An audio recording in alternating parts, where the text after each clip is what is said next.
Hello, this is Professor Richard Lynch, exploring a key issue in business and public sector strategy.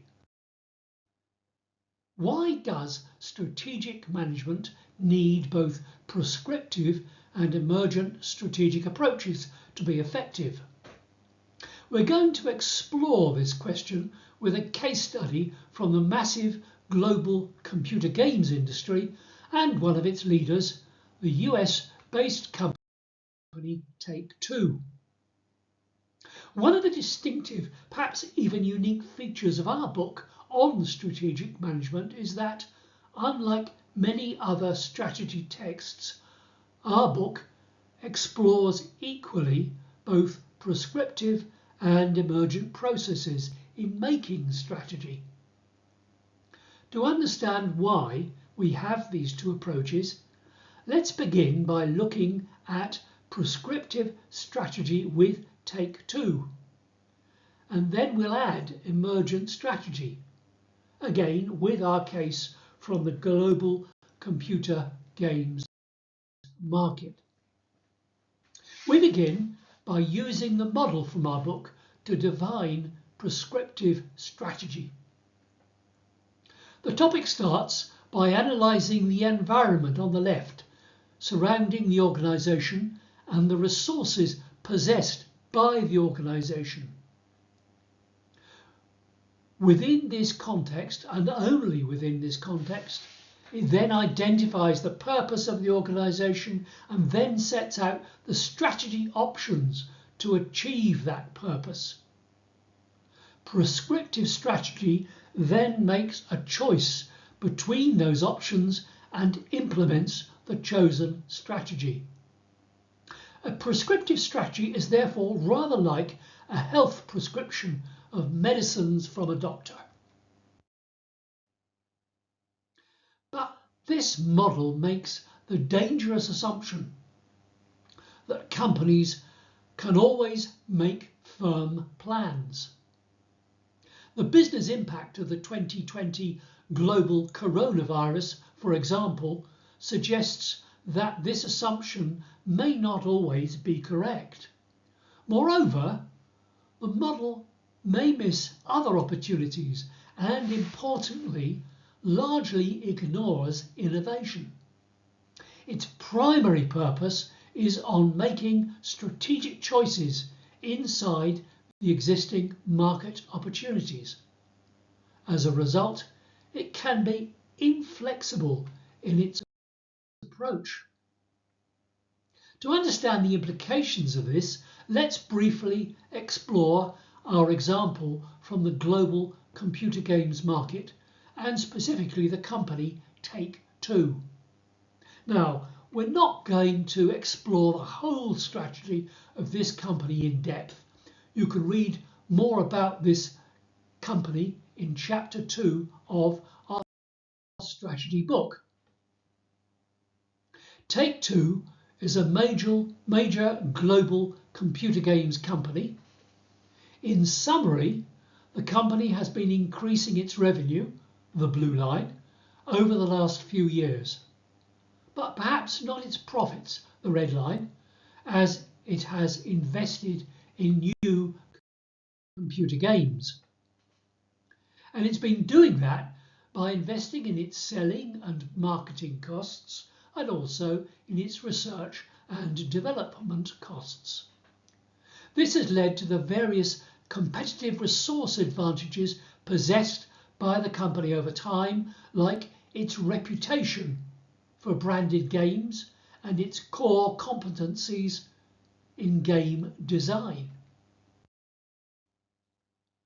What does this mean for a prescriptive process?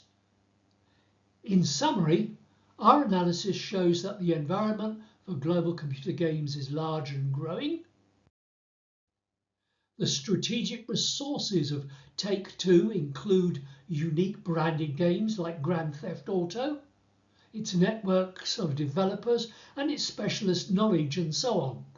This makes its resources strong. We can guess that its purpose will be something like further growth in this fast-growing market.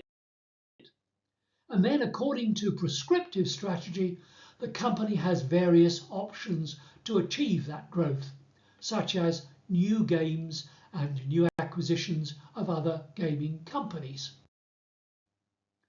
And Take Two will then make a choice between these strategic options depending on how it views the market and its own ambitions.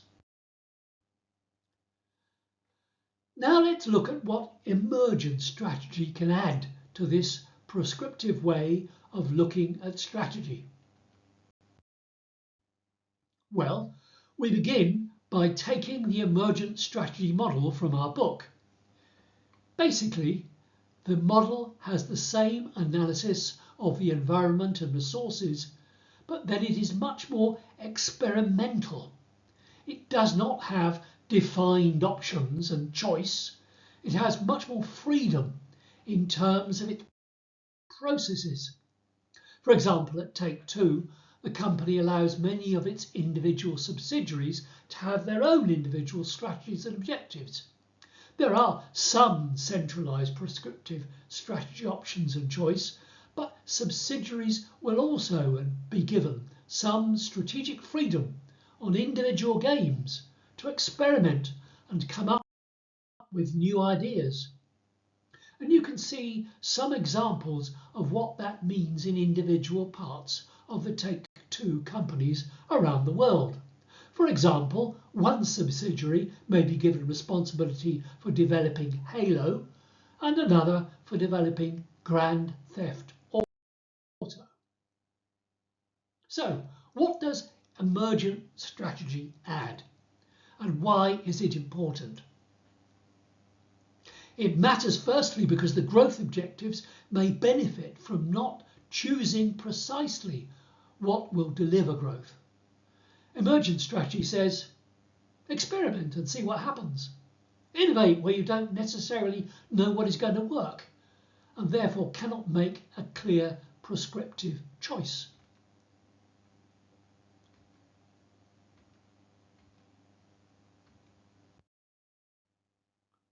The whole strategic process of emergent strategy is therefore one of giving flexibility and responsibility to individual local companies. For example, it might use the technical expertise and local market knowledge of the companies.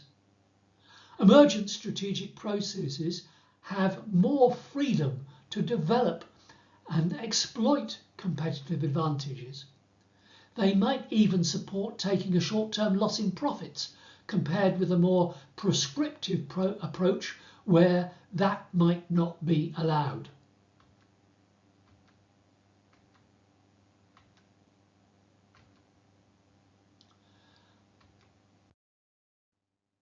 Thus, the benefits of an emergent strategic approach are flexibility and innovation, which is a source of competitive advantage in itself, of course.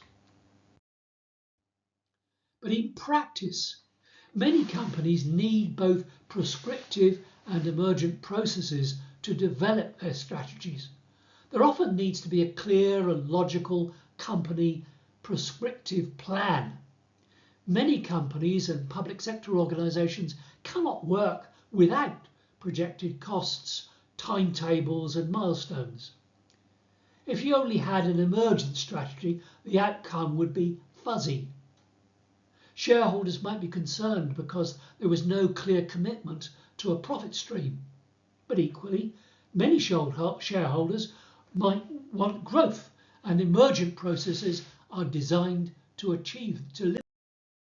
In essence, therefore, what is required in strategic management for an effective strategic outcome is a balance between prescriptive strategy processes and emergent strategy processes. Most organisations need a bit of both, and you can read more about this in Chapter 2 of our book on strategic management.